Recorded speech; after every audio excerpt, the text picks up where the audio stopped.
ओम शांति। इस नदी की धार में ठंडी हवा आती तो है, नाव जर्जर ही सही लहरों से टकराती तो है। एक चिंगारी कहीं से ढूंढ लाओ दोस्तों, इस दिए में तेल से भीगी हुई बाती तो है। एक खंडर के हृदय सी, एक जंगली फूल सी आदमी की पीर गूंगी ही सही गाती तो है। एक चादर सांझ ने सारे नगर पर डाली, यह अंधेरे की सड़क उस भोर तक जाती तो है। निर्वसन मैदान में लेटी हुई है जो नदी, पत्थरों से ओट में जाके बतियाती तो है। दुख नहीं कोई कि अब उपलब्धियों के नाम पर और कुछ हो ना हो, आकाश सी छाती तो है। तो चाहे माया कितनी भी शक्तिशाली क्यों ना हो, और माया के प्रलोभन और माया के दांवपेच और माया के जंजाल कितने ही शक्तिशाली क्यों ना हो, कुछ भी हो, परंतु एक आशा है, एक होप, आशा की एक किरण अब भी है।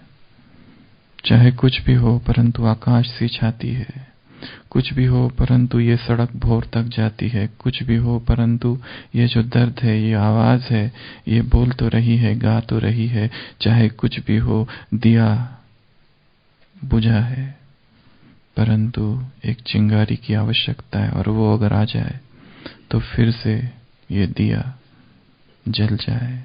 नाव कितनी ही जर्जर है परंतु लहरों से टकरा तो रही है। तो पिछली बार हमने देखा था बरमुडा ट्रायंगल, किसका? रावण का। जैसे वो बरमुडा ट्रायंगल था जिसमें कोई भी नाव चली जाए या कोई भी जहाज ऊपर से जाए तो कहा गया है और देखा गया है, और विस्तार से हमने पिछली बार बहुत सारी बातें, तथ्य, कारण और विज्ञान क्या कहता है उन सब की चर्चा की थी बहुत विस्तार से। आज वो चर्चा फिर नहीं करेंगे।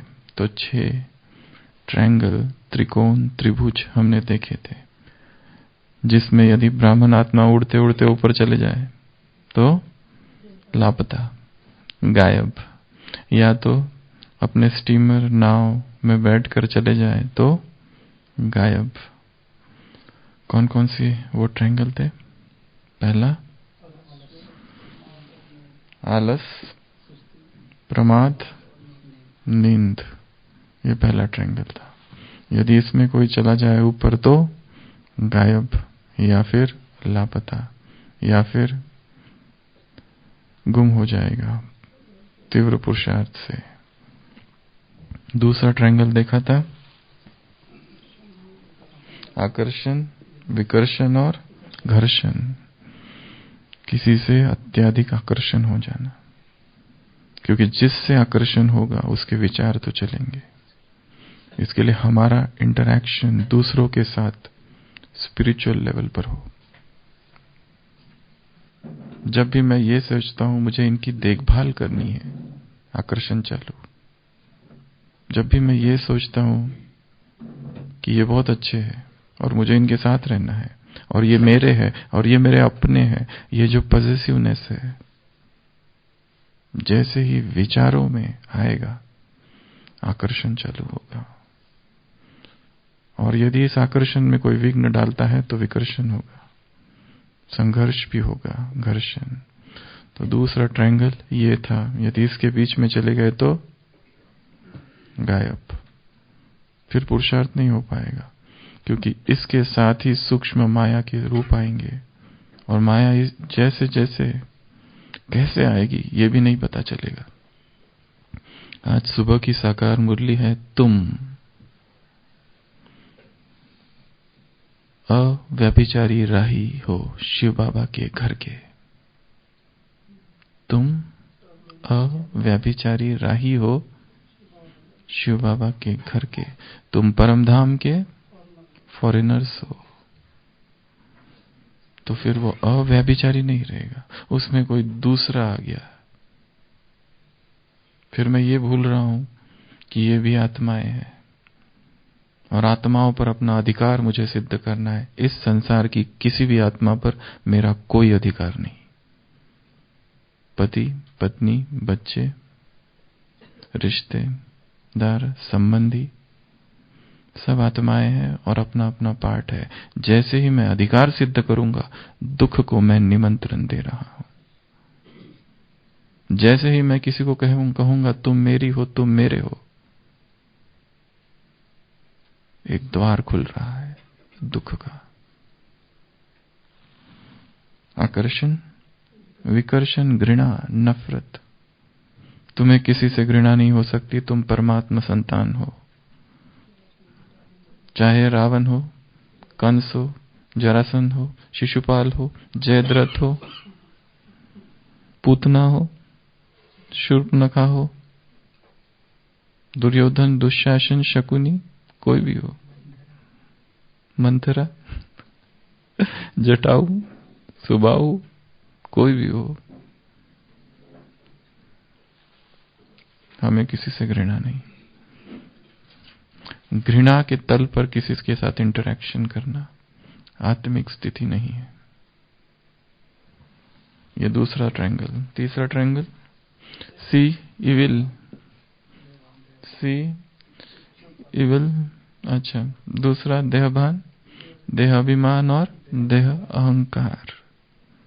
ये तीसरा ट्रायंगल। चौथा, see evil, talk evil and do evil. तीनों ही चीजें हम कर रहे हैं और इसमें अगर बीच में हम चले गए तो गुम, लापता, गायब, कुछ भी नहीं मिलेगा। ऐसा वो बरमुडा ट्रायंगल है। अगला डिप्रेशन। अरे हम ये डिप्रेशन, रिप्रेशन और इंप्रेशन। किसी को इंप्रेस करने की कोशिश कर रहे या किसी का इंप्रेशन बड़ों के सामने खराब करने की कोशिश कर रहे, दूसरों को किसी की ऐसी बातें बताना कि उसके मन में यदि उस आत्मा के प्रति अच्छे भाव थे वो हमने बिगाड़ दिए और हमें बड़ी खुशी हो रही है कि हमने कितना पुण्य का काम किया है कि उसे अज्ञान से निकालकर उसे सत्य जानकारी दे दी, खड्डे में गिरने से बचाया। पर किसी एक आत्मा का इंप्रेशन किसी दूसरे आत्मा के मन में खराब कर देना, किसी का मन किसी के प्रति मैला कर देना, ये पुण्य की श्रेणी में आएगा या पाप की श्रेणी में आएगा? हम किसी को बहुत मानते हैं और कोई दूसरा आके हमें उस व्यक्ति के विषय में ऐसी ऐसी बातें बता देता है कि फिर हमारा उस व्यक्ति के साथ हम जब भी उसको देखेंगे वो सारी बातें याद आएगी।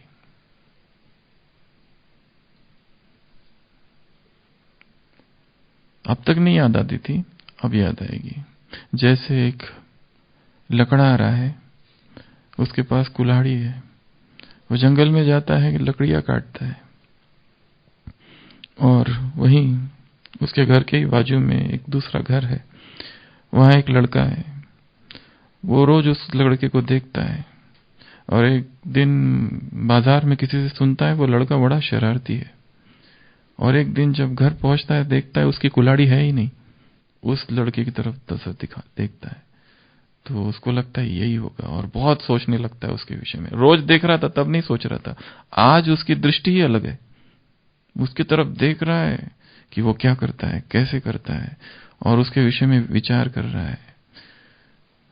शाम तक सोचता है, फिर सोचता है अब इसके पास जाऊंगा और उसके माँ बाप से पूछूंगा और उतने में उसकी कुल्हाड़ी मिल जाती है और जब कुल्हाड़ी मिल जाती है फिर उस लड़के को देखता है कि सोचता है कितना मासूम है ये लड़का, कितना अच्छा है ये लड़का,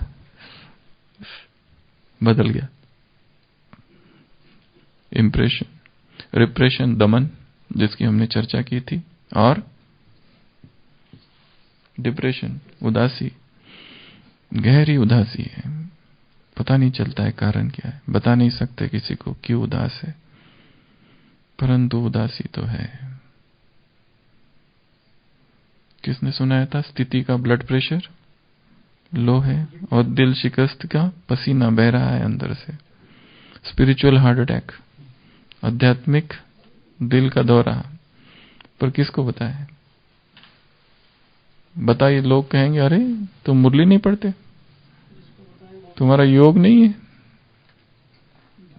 पर उदासी तो है, पर कारण क्या है पता नहीं, डिप्रेशन। उसके बाद में परचिंतन, परदर्शन, परमत, ये बरमुडा ट्रायंगल। परचिंतन और परदर्शन पतन की जड़ है।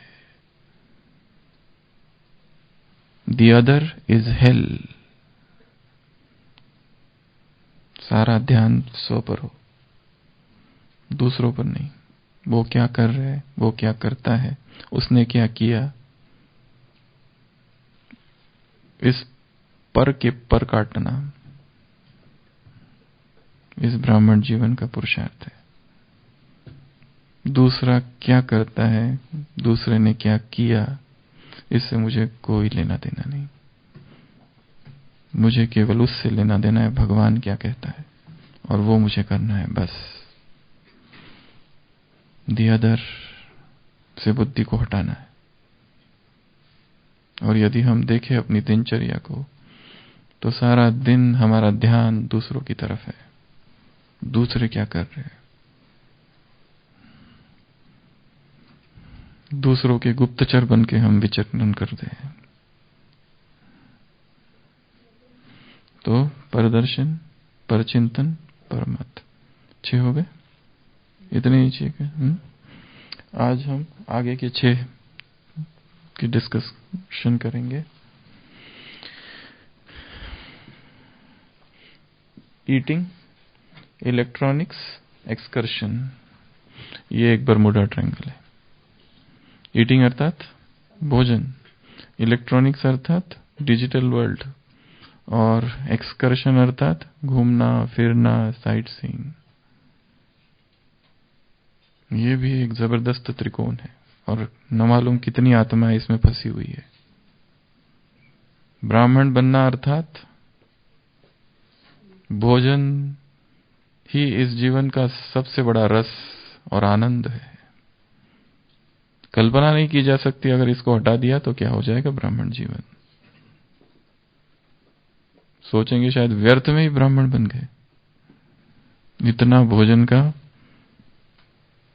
प्रभाव, भोजन की गिरफ्त में सब बंधे हैं। वैसा ही है इलेक्ट्रॉनिक्स, सेवा का सर्वोत्तम साधन है, परंतु माया का द्वार भी वही है। और तीसरा, इधर जाओ उधर जाओ, ये देखो वो देखो, घूमना फिरना। तो सबसे पहला है ईटिंग। योगी अर्थात जिसका भोजन नियमित, संयमित, मिताहार हो, कम हो। योगी अर्थात जिसके भोजन के विषय में कम से कम संकल्प हो, जो निरंतर भोजन के विषय में सोच रहा है, चिंतन कर रहा है, बनाने की तैयारी में लगा हुआ है, या बनाने में बहुत ज्यादा समय दे रहा है, या किसने बनाया और क्या बनाया उस पर नजर है, और कहां क्या बन रहा है उस पर नजर है। 24 घंटे के विचारों में आधा भाग तो भोजन के संकल्पों से है। मुरली में बैठे हैं, परंतु नाश्ते का चिंतन करते ही मुख में पानी। कितना समय उसमें जा रहा है। और जो खा रहा है वो उतना नहीं खा रहा है जितना उसे चाहिए, ओवर ईटिंग हो रहा है, ओवर ईटिंग। एक स्टडी हुई है समोसा नहीं मसाला डोसा और इडली। उस स्टडी में पाया गया जब मसाला डोसा बनता है लोग ओवर ईटिंग करते, वैसे व्यक्ति को 2 से ज्यादा नहीं खाना चाहिए, ओवर ईटिंग हो जाती है। जितनी कैलोरीज वो कंज्यूम कर जाता है, क्योंकि उसमें कोई कंट्रोल नहीं रहता है उसका। अनकंट्रोल्ड ओवर ईटिंग, ये माया का द्वार है।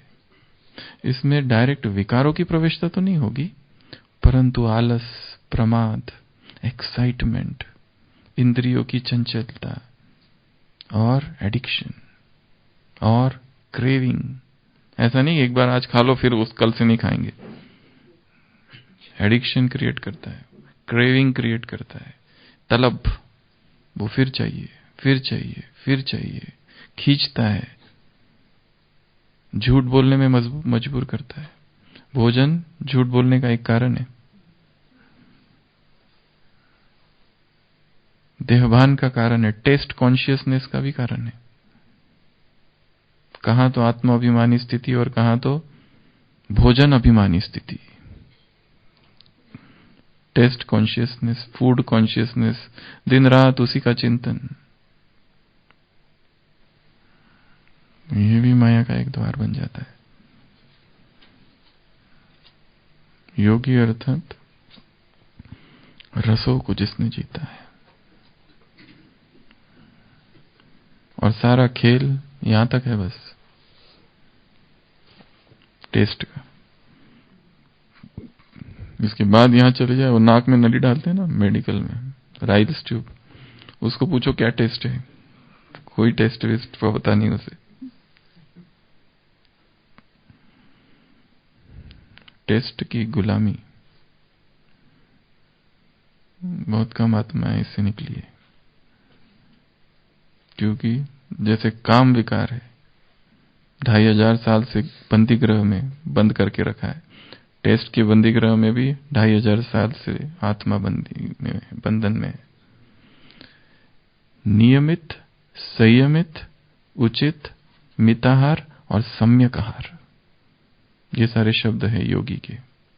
सम्यक आहार में 3 चीजें जो हमेशा हम कहते हैं होनी चाहिए। सम्यक अर्थात राइट डाइट। पहली, वो भोजन ना हो जिससे आलस और प्रमाद और निद्रा है, खाया उसके बाद में नींद। दूसरा, वो भोजन जिससे उत्तेजना ना हो। अगर वो भोजन से उत्तेजना होती है, बहुत प्यास लगती है, और जिसमें बहुत नमक है और जिसमें बहुत मसाले और जिसमें तेल ही तेल है, विषय वैतरणी नदी से निकलकर तेल वैतरणी नदी में डुबकी लगा रहे हैं, जिसको 4-4 बार गर्म किया हुआ है। पहले आलू को गर्म किया, फिर उसकी सब्जी बनाई, तब फिर उसको गर्म किया, फिर उसको समोसे में जब डाला तब उसको फिर गर्म किया हुआ है। कोई चीज गर्म करने से बढ़ती है या कम होती है? ये लकड़ी को गर्म करो, क्या होता है? कम होगी या ज्यादा होगी? घर को जलाओ, कम होगा या बढ़ेगा? गरम कर करके, और उसमें भी वापस गरम करो।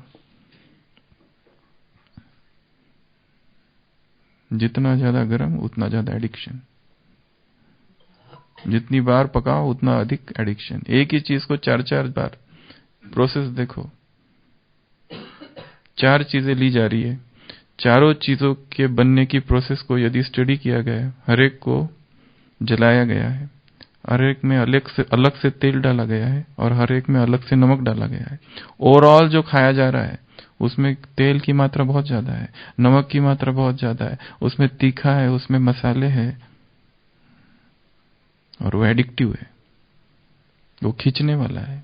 आज खाया कल बंद हो जाए ऐसा नहीं होगा, उसकी याद रहेगी, खींचेगा अपनी तरफ। योगी अर्थात जिसकी इंद्रिय क्या हो गई है? शीतल। और तीसरी बात, वो भोजन जो स्वास्थ्यवर्धक हो। ये 3 बातें हैं भोजन के विषय में। उत्तेजन आलस लाने वाला ना हो, उत्तेजना उत्पन्न करने वाला ना हो, और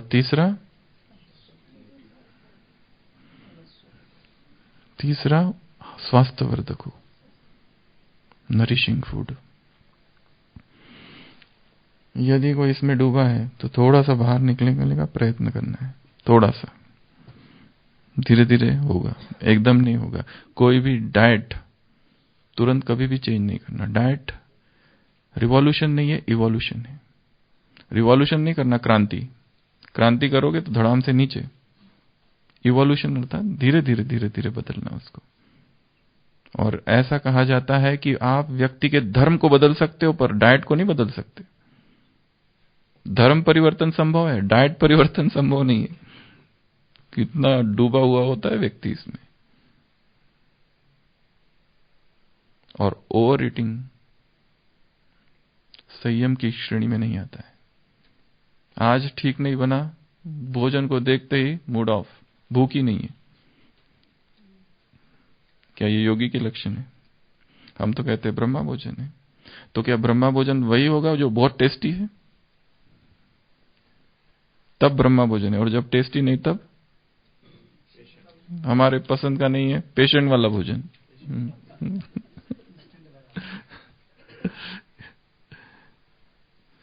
स्टडी करना है अपने भोजन की भी, नहीं तो वही माया का एक द्वार है।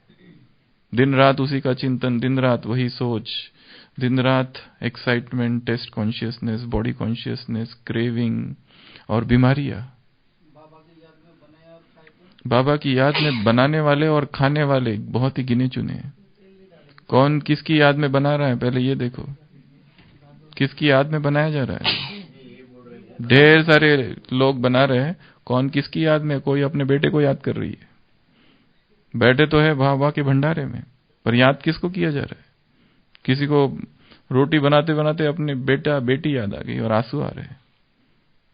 अभी अभी शिव बाबा की याद थी, अभी बेटे की याद है। फिर दूसरे ने ओवरटेक किया, बीच में आ गया 4-10 मिनट के लिए सेवा करने, वो पता नहीं किस संकल्प से आया था और वो बना के चला गया।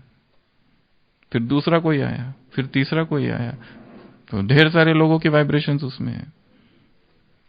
वो तो बहुत अच्छी बात है कि अगर याद में बनाया जाए तो शक्तिशाली है, परंतु याद में बनाया हुआ और याद में खाया हुआ ये भोजन शक्तिशाली है। दुख भंजक भोजन, वहां पे बोर्ड लगा हुआ है भंडारे में। कौन सी मुरली है आशीष भाई? 18 फरवरी 1988, अव्यक्त वाणी ब्रह्मा भोजन पर। ये भोजन दुखभंजक भोजन है, ये दवा भी है, ये दुआ भी है, परंतु यदि वो भोजन याद में बनाया जाए और याद में स्वीकार किया जाए तो भोजन। दूसरा बताया इलेक्ट्रॉनिक्स, डिजिटल डिटैचमेंट। लंबी क्लास कराई है मंजू बेन ने इस पर। ऑक्टोपस ग्रिप, पकड़े हुए जकड़े हुए। एक ही देखना है, हमारा टाइम सोशल मीडिया पर इतना ना चला जाए कि पुरुषार्थ का अपहरण हो जाए, हाईजैक करके ना ले जाए हमारा पुरुषार्थ ये डिजिटल वर्ल्ड। और एक समय ये नहीं रहेगा, ये भी सोच के रखना है। एक समय आएगा कुछ भी काम नहीं करेगा।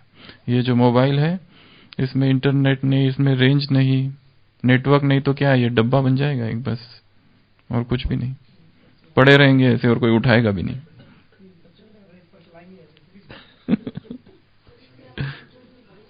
बच्चों को सबसे पहले बच्चों के हाथ में ये चला गया मतलब गए।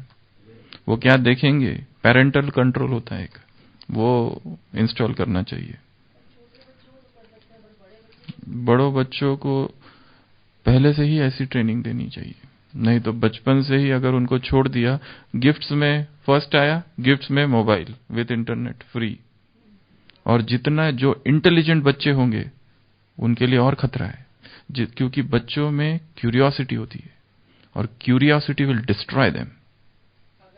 क्यूरियोसिटी में जानना चाहते क्या है क्या है क्या है क्या है क्या है, हर चीज को जानना चाहते, हर चीज को समझना चाहते। जितने पेरेंट्स है बीके, उन सब की एक ही समस्या है, ये बच्चों का क्या करे।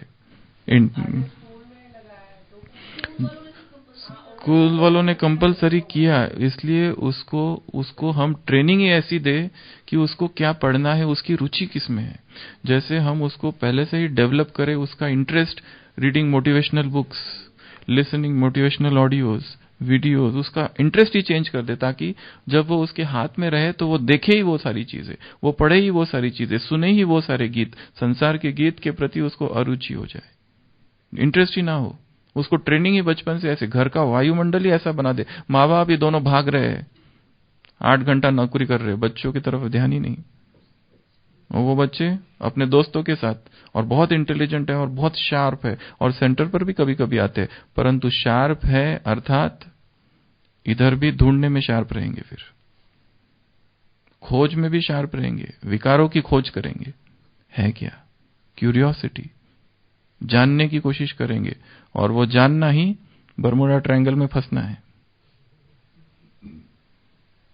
इसलिए to be a parent is the greatest responsibility. बहुत बड़ा दायित्व है, बहुत बड़ी रिस्पॉन्सिबिलिटी है, क्योंकि हम जो करेंगे हमें देखकर वो बच्चे करेंगे। जैसे वायुमंडल होगा घर का, वैसा ही वो करेंगे। हाँ, वो एक दूसरी बात है कि उसका क्या भाग्य है, ये भी हमें याद रखना है कि वो अपना भाग्य लेकर आया, उसका अपना पार्ट है। Your children are not your children, they are from you but not for you. Khalil Gibran की कविता है कि तुम्हारे बच्चे तुमसे है पर तुम्हारे लिए नहीं है। इसके लिए भी ध्यान रखना कि उनका अपना पार्ट है, उनका अपना भाग्य है, वो आत्मा है, वो कोई मेरा उस पर कोई लेना देना नहीं है, नहीं तो ट्रैप है ये। तो इलेक्ट्रॉनिकल जितने भी डिवाइसेस है उसको थोड़ा सा ध्यान से, आजकल लोग दिन रात कुछ ना कुछ भेजते रहते हैं, चलन हो गया है वो एक। और टाइम कितना जा रहा है उसमें, वेस्ट। तीसरा बताया एक्सकर्शन, पिकनिक, घूमना फिरना, यहां जाऊं वहां जाऊं, ये देखूं वो देखूं।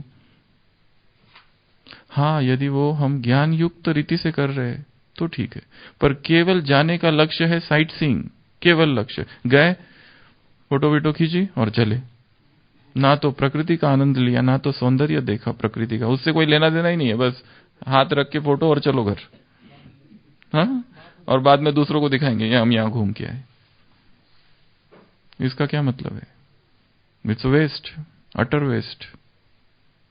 इस चक्र से, इस चक्र तो नहीं, त्रिकोण से बाहर निकलना है, चक्र की आदत है तो इस त्रिकोण से हमको बाहर निकलना है। तो ये 7वां। उसके बाद में इफेक्ट, डिफेक्ट, निग्लेक्ट। इफेक्ट अर्थात प्रभावित हो जाना, किसी व्यक्ति से प्रभावित होना, किसी क्लास से, किसी की आवाज से, किसी के गीत से, किसी की सेवा से, किसी के गुण से, किसी के हुनर से, किसी की स्किल से, किसी की बातों से प्रभावित हो जाना, इफेक्ट आ जाना, ये ट्रैप है। कोई कितना भी अच्छा हो पर दिया किसने उसको, किसमें कितने भी अच्छे गुण होने दो, हम ये क्यों भूल रहे हो कि दाता ऊपर बैठा है। ध्यान उस दाता की तरफ हो, ना कि उस व्यक्ति की तरफ। इफेक्ट में नहीं आना है, नो इफेक्ट। और दूसरी एक चीज, परिस्थितियों के जैसी बदलती रहेगी उसका हम पर असर ना हो, हमारी अंदर से आंतरिक सूक्ष्म साधना चालू हो। अव्यक्त मास आ रहा है, विदेश में एक प्रोजेक्ट चल रहा है, अभी चालू होगा 1 तारीख से, 1 मास का या 18 दिन का शायद, कि हर घंटे में 10 मिनट विश्व को प्रकाश देनी है। बड़ा भारी प्रोजेक्ट है। हर घंटे में 10 मिनट्स ऑफ साइलेंस।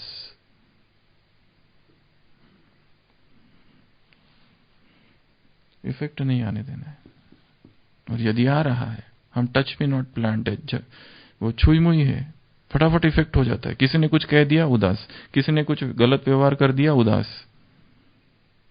दुख लेना, क्या ये श्रीमत है? दुखी हो जाना, क्राइंग, योग की धूप से कहां, ये धूप निकल ही नहीं रही है ठंडी बहुत है, आलस अलबेलेपन की ठंडी बहुत ज्यादा है, आंसुओं की टंकी कहां क्यों नहीं सूख रही है। दो इफेक्ट। उसके बाद में डिफेक्ट। कोई डिफेक्ट अगर रह जाता है, मेरे अंदर कोई डिफेक्ट है, कोई सूक्ष्म डिफेक्ट। इसलिए यदि कोई आकर हमको क्रिटिसाइज करे और कोई करेक्ट करे तो कितना उसका धन्यवाद देना चाहिए, कितनी बड़ी रिस्क लेकर उसने वो काम किया। नहीं तो कौन हमको बताता। बुरा तो लगेगा थोड़ी देर के लिए, परंतु बहुत फायदे वाली चीज कर गया वो। फ्री टिप्स, फ्री एडवाइस, इतनी बड़ी संबंधों की रिस्क, संबंधों को दांव पे लगाकर बता के गया हमारी खातिर। कितना त्यागी है।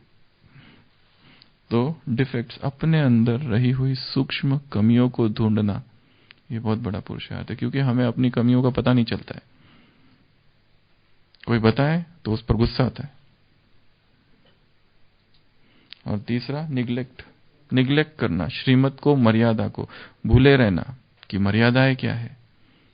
कोई एक ऐसा संबंध बना देना किसी व्यक्ति से और उस संबंध में आगे बढ़ते जाना, बातें बढ़ाते जाना, phone calls, chit chat, WhatsApp calls, talking, video calls. Video call किस लिए? चेहरा देखने के लिए। आत्मा देखने के लिए वीडियो की आवश्यकता नहीं है।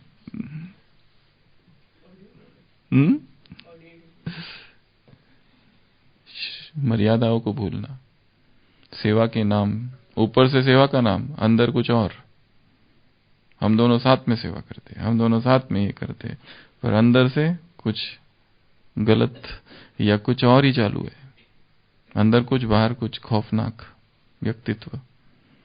तो इफेक्ट, डिफेक्ट और निग्लेक्ट, इससे ये भी एक बरमूडा ट्रायंगल है, जिसमें अगर चले गए तो गए। तो ये 8वां। उसके बाद में नेक्स्ट बरमूडा ट्रायंगल, ब्राह्मण जीवन का, इसको डेविल्स ट्रायंगल भी कहते हैं, शैतान का त्रिकोण। नेक्स्ट नाम, मान और शान। हमारा नाम हो जाए,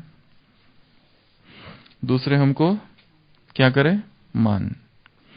लास्ट संडे की मुरली थी सेवाधारी की, कुछ निशानियां बताई थी। सबसे पहली निशानी थी निर्मान, जिसे मान की कोई इच्छा नहीं है। जो स्वयं निर्माण है उसके पीछे मान स्वतः आता है। वह स्वयं, उसे, उसका झुकना दूसरों को झुकाएगा, उसे किसी को झुकाने की आवश्यकता नहीं है। तो जहां नाम की इच्छा है कि बहुत नाम हो जाए, उसके साथ ढेर सारी माया चालू होती, क्योंकि नाम बनाने के लिए, करने के लिए हम ऐसी सेवा करें, उसके पीछे लक्ष्य है कि नाम हो जाए। जैसे महाभारत में दिखाया है, बीच में कहीं जब युधिष्ठिर का राज्याभिषेक हो जाता है तो दुर्योधन बहुत क्रोध में है। तो उसके मामा उसको एक युक्ति बताते, अब तुम एक काम करो, युधिष्ठिर की लोकप्रियता बहुत बढ़ रही है, अब तुम लोकप्रिय होना चाहिए, तुम दान देना चालू करो। राजकोष से सारा खजाना वो खाली करने लगता है, जो भी आए उसको दान दान दान दान दान। पर दान देने के पीछे उसकी जो मंशा है वो कोई वैसी नहीं है निस्वार्थ। वो कुछ चाहता है उसमें कि मेरा नाम मिल जाए, मुझे क्यों, मैं पॉपुलर नहीं हो रहा हूं। जैसे युधिष्ठिर इतना लोकप्रिय हो रहा है, मैं क्यों नहीं हो रहा हूं। तो नाम की कामना बहुत ही भटकाएगी व्यक्ति को, कुछ कुछ करने लगाएगी जो उसने सोचा नहीं था वो। फिर मान, मान मिले, हम जाए तो लोग खड़े हो जाए, खड़े ही नहीं हुए। एक नेताजी गए, भाषण दिया धुआंधार, और उसके बाद में लोगों ने मालाएं पहनाई, और फिर उसके बाद में वो इतना दुखी, तो लोगों ने पूछा उसके साथियों ने, क्यों तुम दुखी हो, इतना अच्छा भाषण हुआ, स्वागत भी हुआ।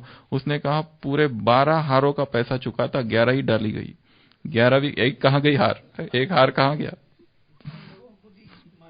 हाँ, फिर पैसे देके करना पड़ता है सब एक माला कम थी। तो और शान, शान अर्थात प्रतिष्ठा, शान अर्थात पोजीशन, शान अर्थात हम ये है, हम वो है, हम याऊ है, हम त्याऊ है, हमने ये किया, हमने वो किया, हमने ऐसी भी सेवा की, हमने वो भी सेवा की, हमारा ये हमारा सेवा है, ये हमारा रिपोर्ट है। तब तक ये देखो हम घूम के आते हैं, ये हमारे सेवा का रिपोर्ट, बड़ी प्रगति पत्र, हाँ, फोटो एल्बम, ये देखो हम यहाँ पे ये भी आके गया, वहां पे वो भी आके गया, हमारा इसके साथ भी फोटो है, हमारा उसके साथ भी फोटो है। बड़ा शान, तो ये भी सूक्ष्म शान की इच्छा, ये भी एक ट्रैप है नाम का। नाम हो जाए, मान, बहुत मान मिल जाए, और शान, पर ये गिराने वाले हैं सब। जैसे एक व्यक्ति होता है जो झाड़ पर चढ़ जाता है ऊपर, और वहां से निकल नहीं पाता फिर, क्योंकि वो इतना ऊंचा झाड़ होता है, नीचे देखता है तो डरता है, कैसे उतरू अब, तो भीड़ इकट्ठा, चिल्लाता है, लोग इकट्ठा हो जाते हैं, अब इसको कैसे निकाले। तो एक इंटेलिजेंट व्यक्ति आता है, वो कहता है मुझे पता है, मैं हमेशा ये चीज करता हूँ, इसके पहले भी ऐसा हुआ था, मुझे चांस दिया जाए। तो बोलते हैं अच्छा, तो रस्सी लेके आओ। रस्सी लाता है, फेंकता है ऊपर, और उस व्यक्ति को कहता है पकड़ो, तो वो पकड़ता है। बोलता है आप क्या करना है, मैं जैसा बोलता हूँ वैसे करते जाओ, अपने कमर में बांध लो। बोलता है बांध लिया, अब आप कुछ नहीं, और वो जोर से खींचता है उसको, और धड़ाम से नीचे गिरता है वो। वो कहता है ये कैसी युक्ति थी नीचे लाने की, ये तो इसको तो फ्रैक्चर हो गया, क्या आपको, आर यू श्योर कि ऐसा ही किया था। वो कहता है आप कहते हो ना हमेशा करता हूँ। हाँ हमेशा तो कहता हूँ, केवल ये याद नहीं था कि पिछली बार वो आदमी झाड़ पे था या कुएं में था। क्योंकि पिछली बार तो बाहर निकल गया था, क्योंकि कुएं से निकाला था उसको, पर इस बार वो ऊपर है। तो हम किस पर विश्वास कर रहे हैं, और कौन हमको बचा रहा है या गिरा रहा है, ये सारी चीजें बचा रही है या गिरा रही है, ये खुद ही जज करना है, सोचना है, समझना है। तो ये एक ट्रायंगल है। अगला ट्रायंगल है जिस पर एक पूरी क्लास हुई थी, कोटेशन, क्वेश्चन और करेक्शन। दूसरों को कोट करना, इसने भी तो ऐसा किया, ये भी तो ऐसा करते, ये 20 साल से यहाँ पर रहती है, ये ऐसा करते हैं, ये भोजन करते समय बात करते, हमने किया तो क्या हुआ, इनको हमने सोते हुए देखा। कल हमने किसी को देखा, वो ये पूरी श्वाल ऊपर से नीचे तक योग में चेहरा था ही नहीं, पूरा ऊपर से कंप्लीट ढाला हुआ ठंडी की वजह से। हाँ।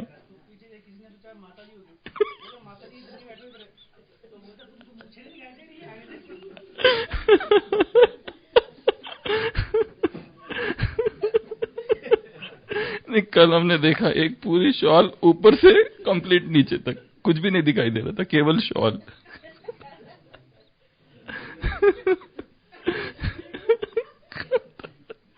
कौन पूछे, कंप्लीट शरीर, ये भी नहीं पता कि शॉल ऊपर है। ऐसी पावरफुल बीज रूप स्थिति, गुप्त।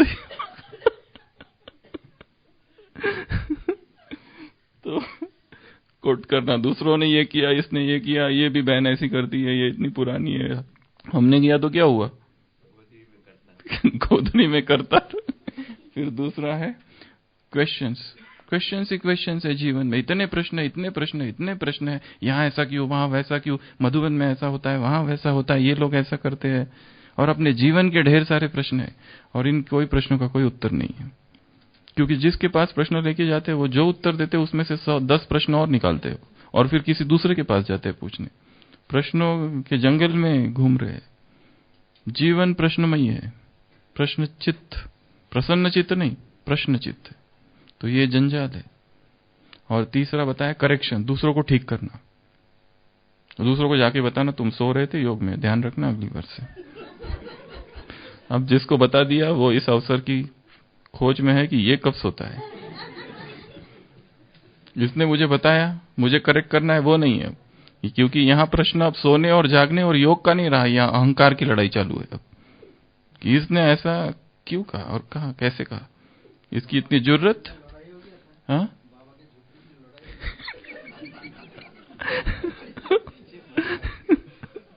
एक बार हम बैठे थे मेडिटेशन हॉल में, तो 2 भाई बैठे थे सामने, तो एक बहुत सो रहा था, तो दूसरे ने उसको एकदम डांटा, उठ एकदम। तो वो डांटने के बाद वो एकदम जागा, और वो तो थोड़ी देर के बाद जिसने जगाया था वो सो गया।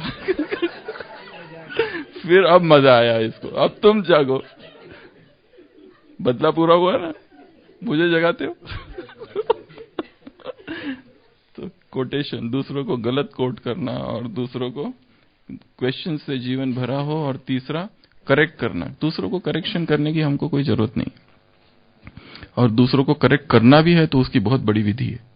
4 स्टेप्स अव्यक्त वाणी। पहला, खुद स्वमान में स्थित हो जाओ, फिर दूसरा, उसको स्वमान में स्थित कराओ, फिर तीसरा, उसकी महिमा करो, और फिर शिक्षा दो। सीधा हल नहीं चलाओ। पेशेंस तो चाहिए। नहीं, हमको कुछ करना ही नहीं, हर एक का पार्ट है, सोने तो जिसको सोना है। बाद में हम समय देखकर उचित समय पर बताना है, क्योंकि किस तरह बताया जाता है वो ज्यादा इंपॉर्टेंट है, और किस समय बताया जाता है उसका मूड देखकर। अच्छा मूड है तब जाके बताओ। और हम ही सो रहे हैं तो वो हमको पकड़ लेगा एक दिन, और यहाँ पे बड़ी गहरी चोट लगती है। योगी को यदि कोई बताए उसके योग के ऊपर, आप बिल्कुल ये नहीं कर सकते, हाथ नहीं लगा सकते उसके योग को। हाथ लगा दिया तो गए। तो ये एक ट्रायंगल है। उसके बाद में नेक्स्ट, इस पर भी एक बार क्लास हुई थी, मल विक्षेप आवरण। मल अर्थात इम्प्यूरिटी, विक्षेप अर्थात डिस्ट्रैक्शन, आवरण अर्थात कवरिंग। ये तीन प्रकार की माया है। मल अर्थात अगर अंतर मन में इम्प्यूरिटी है, अभी अपवित्र संकल्प आते हैं, देह के संकल्प आते हैं, देह को देखने की इच्छा होती है, देह को स्पर्श करने की इच्छा अब भी है बची हुई, देह के प्रति संपूर्ण वैराग नहीं है, देह से उपराम स्थिति नहीं है, ये इम्प्यूरिटी ब्राह्मण जीवन में पाप या अपराध की श्रेणी में है। बाकी सब ठीक है, पर यह है यदि संकल्पों में और स्वप्न में ब्रह्मचर्य का खंडन हो रहा है, अब भी, जबकि समय अंतिम सांसें ले रहा है, वर्ष भी अंतिम सांसें गिन रहा है, नया वर्ष का आगमन होने वाला है, और एक काम करना है, अगले 2-3 दिन में, ये पूरे साल में हमने जो गलतियां की है उसका चिंतन करना है।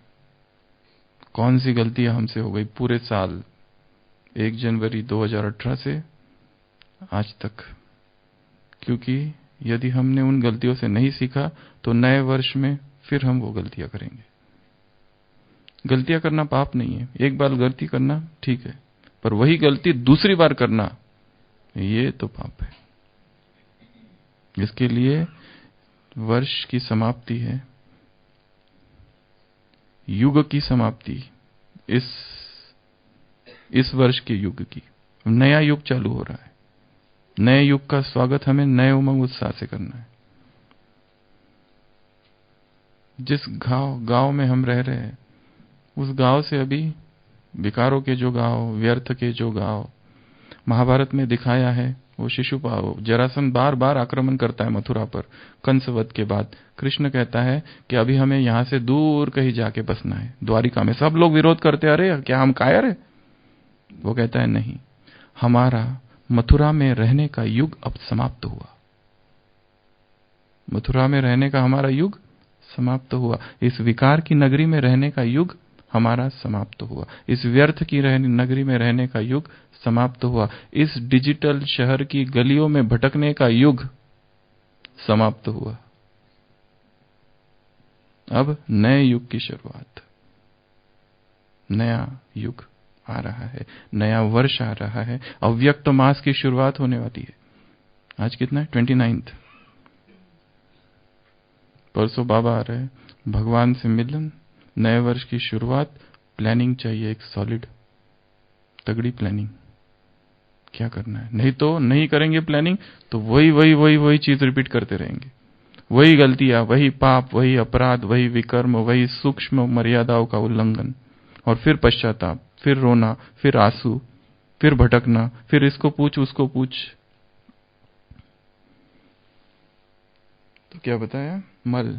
मल को निकालना है, इम्प्यूरिटी, विक्षेप अर्थात डिस्ट्रैक्ट करने वाली चीजें, हमें अपने लक्ष्य से भटकाने वाली कौन सी चीज है? विक्षेप करने वाली। मैं जा रहा हूं, जैसे कोई पढ़ रहा है, किसी की एग्जाम है और बार बार मोबाइल भी चेक कर रहा है, मैसेज आ गया, पढ़ते पढ़ते इधर, फिर मैसेज आ गया, फिर इधर, फिर मैसेज आ गया, इधर, डिस्ट्रैक्शन है ये। जो भी पुरुषार्थ के मार्ग में विक्षेप है उनको हटा देना है। नहीं तो ये एक बरमुडा ट्रायंगल है जिसमें फंस जाएंगे। और तीसरा बताया आवरण, किसने ढक रखा है?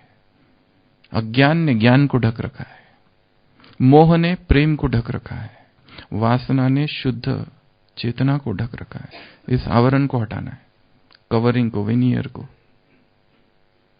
तो मल, विक्षेप, आवरण। कितने हो गए? 12 हो गए? 11। एक और लास्ट फिर पूरा करते हैं।